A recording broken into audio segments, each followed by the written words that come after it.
Yu Gong, the old man who moved mountains. In ancient China, where mist clung to pine-cloaked peaks like gossamer veils, a village huddled between the colossal Taihang and Wangu mountains. These geological titans had stood sentinel for millennia, their jagged crests piercing the clouds like shattered spears, their shadows casting the hamlet in a perpetual twilight that made even midday feel like dusk.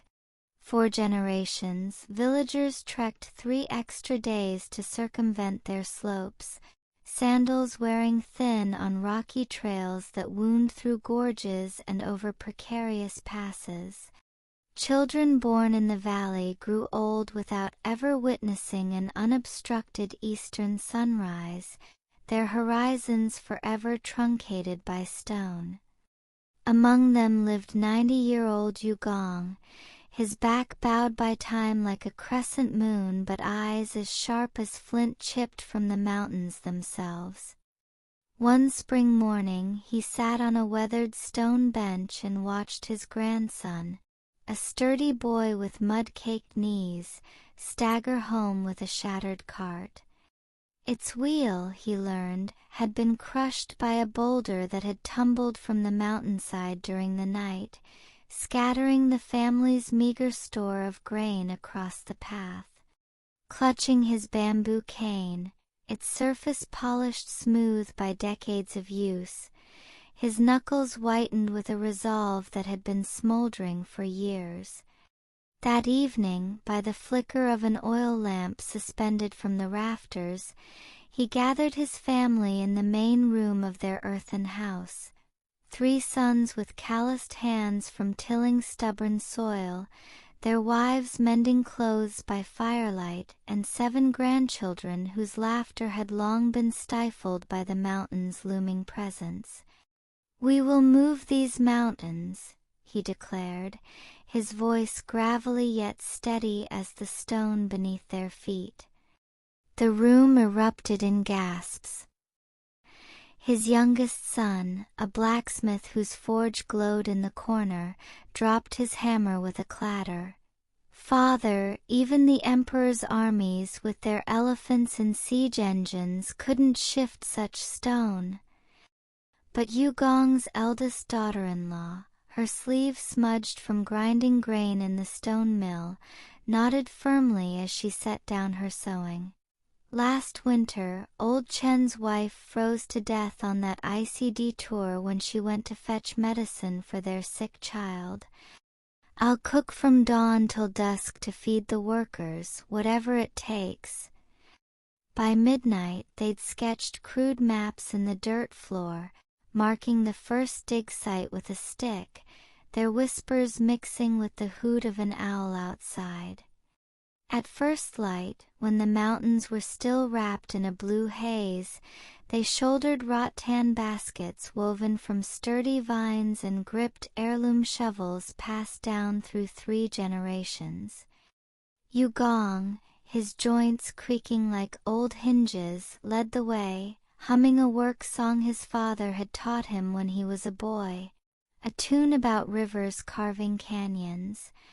Day after day they hacked at stone with tools that blunted by midday, their palms raw beneath leather wraps stitched from old horse harnesses. Rains sent them scrambling to limestone caves to sharpen implements by firelight, the sparks mingling with droplets that seeped through the rock ceiling. Summer's blaze had them sipping bitter herbal tea, brewed by the women in earthen pots, to beat the heat that shimmered above the stone. Each basket of rock and soil made a 5-mile journey to the Bohai Sea, where waves swallowed the debris with a thunderous roar that echoed back to the village like a distant cheer.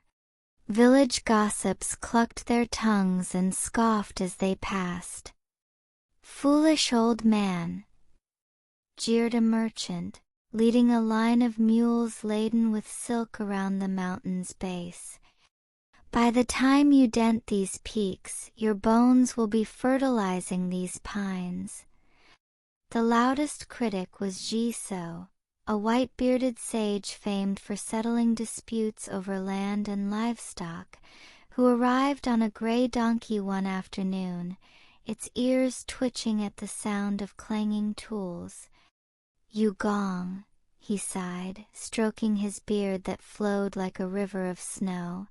"You could spend 100 lifetimes chipping here and barely make an anthill. Why waste your family's strength on a task as futile as catching the wind?" Yu Gong paused, dabbing sweat from his brow with a frayed cloth that had once been a child's shirt, and gestured to his 7-year-old grandson, already toting pebbles in a tiny basket woven by his mother, his cheeks flushed with pride. "When I die, my sons carry on. When they die, their sons take over. Mountains don't grow taller with time, but our family multiplies with each generation like bamboo shoots after rain.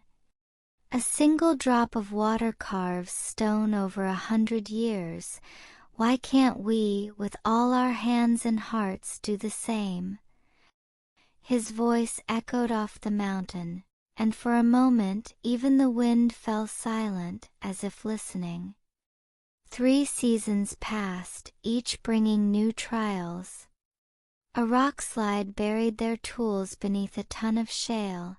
They carved new ones from oak branches, their arms aching but their spirits unbroken.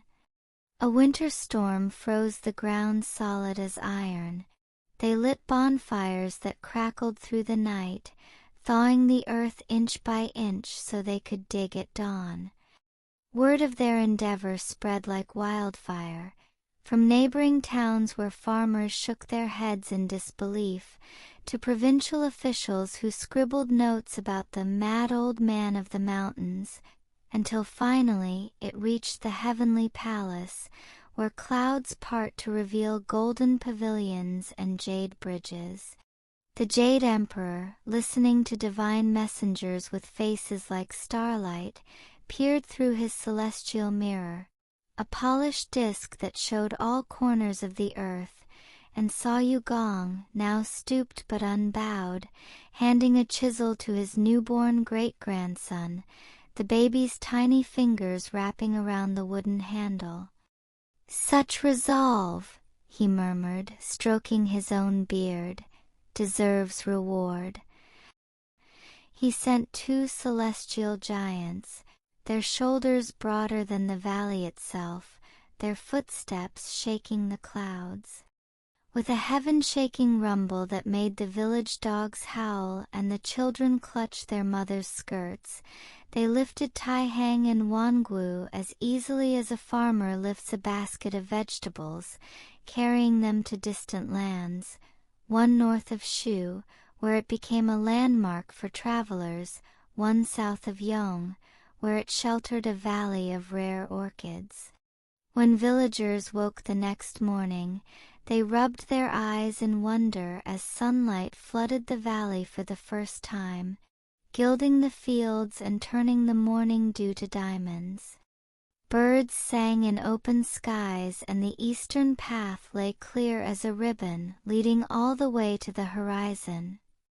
To this day, travelers through that once cramped valley tell of Yu Gong, a man who turned impossibility to reality with sheer faith and stubborn hope.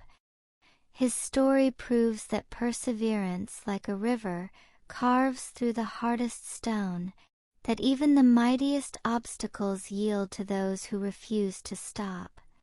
Although the heavenly palace intervened in the end, it was Yu Gong's unwavering spirit that first moved the hearts of those around him, and then touched the heavens themselves. His legacy endures not just in the flattened terrain but in the timeless lesson etched into the memories of all who hear his tale, that true strength lies not in might, but in the unyielding will to pursue a dream, no matter how long it takes.